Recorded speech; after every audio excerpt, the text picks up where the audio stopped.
Assalamualaikum warahmatullahi wabarakatuh. Perkenalkan, nama saya Roat Almadi dari jurusan Pendidikan Luar Biasa Universitas Negeri Surabaya, NIM 21010144062. Di sini saya akan mempresentasikan mengenai rangkuman dari artikel mengenai hoax yang setelah saya rangkum kemarin. Jadi di sini saya mengambil referensinya itu dari scholars.google.com. Di sana ada banyak artikel ilmiah yang bisa kita pakai untuk referensi-referensi ketika kita membuat berbagai macam karya-karya ilmiah. Baik, langsung saja kita akan menuju ke rangkuman yang telah saya buat kemarin. Jadi rangkuman artikel mengenai hoax di sini, media sosial merupakan media komunikasi yang efisien untuk melakukan proses bersosialisasi dengan orang di masa ini. Media sosial juga merupakan sebuah agen perubahan dan jembatan untuk membantu masyarakat bertransisi dari zaman kuno ke zaman modern.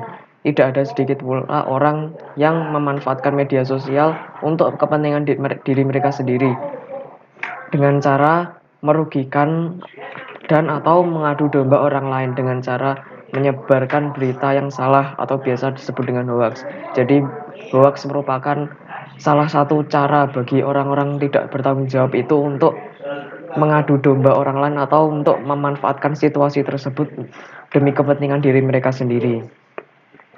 Jadi hoax sendiri itu ada banyak jenisnya: berita bohong, tautan jebakan atau clickbait, konfirmasi bias atau bias confirmation, informasi salah atau misinformation, satir, pasca kebenaran, serta propaganda. Jadi masyarakat umumnya itu menggunakan media sosial untuk berbagai macam kepentingan. Tapi yang paling tinggi itu adalah digunakan untuk berkomunikasi antar sesama.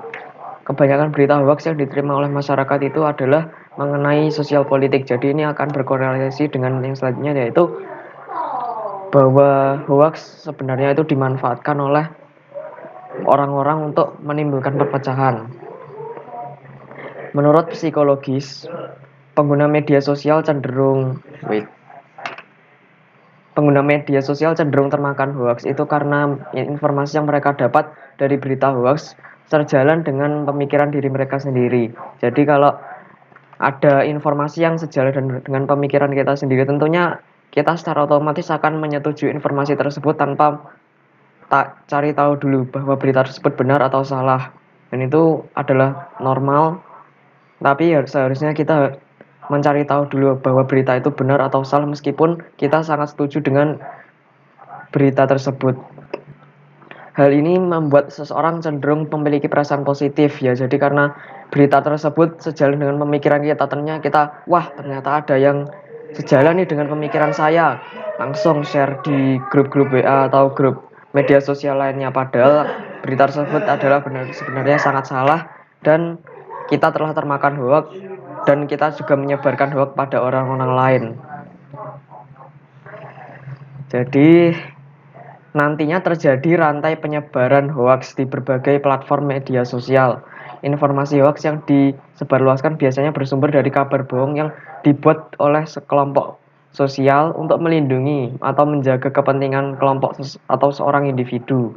Informasi hoax juga digunakan sebagai pengalihan isu. Jadi biasanya hoax itu digunakan untuk pengalihan isu yang ada. Sebenarnya ada isu seperti yang lebih besar lagi gitu, kayak ada pertikaian politik di mana gitu, tapi hoax disebarkan. Jadi orang-orang terfokusnya ke hoax ini daripada ke masalah yang sebenarnya sudah ada. Pengguna media sosial juga memiliki kebiasaan yakni tidak mau dipersalahkan atau bertanggung jawab mengenai informasi yang mereka sebarkan. Sering berkata informasi yang mereka sebarkan itu bersumber dari grup sebelah. Jadi seperti yang sudah kita biasa temui di grup, baik grup kelas, grup organisasi atau apapun itu, terkadang itu ada yang menyebarkan berita yang membuat seperti panik massal gitu, dan ternyata ketika kita tanyai orang yang menyebarkan berita tersebut, dia hanya mengakui kalau berita ini saya dapat dari grup sebelah dan tidak mau konfirmasi lebih lanjut. Padahal setelah kita teliti, berita ini sebenarnya salah dan kita tidak tahu sumbernya dari mana. Lalu berita hoax memiliki dampak yang sangat buruk, jelas ya. Berita hoax bisa menyebabkan seperti kerusuhan baik secara daring maupun secara fisik. Bisa jadi nanti kalau di grup keluarga, nanti keluarganya jadi ada perpecahan. Kalau di fisik bisa jadi nanti ada paniknya massa, dan panik massa itu nantinya digunakan entah oleh orang-orang tidak bertanggung jawab untuk membuat pengalihan isu tersebut. Jadi yang bisa kita lakukan adalah memperkuat dan meningkatkan literasi masyarakat dengan cara membuat masyarakat gemar membaca buku meskipun hanya novel hiburan. Membaca novel saja mungkin terlihat sepele, namun membaca itu saja meningkatkan daya pikir seseorang untuk berpikir kritis. Jadi dengan membaca saja itu efeknya sangatlah baik untuk kehidupan seseorang. Tidak hanya terhibur kita untuk membaca novel, tapi kita juga menjadi bisa berpikir kritis karena rajin membaca.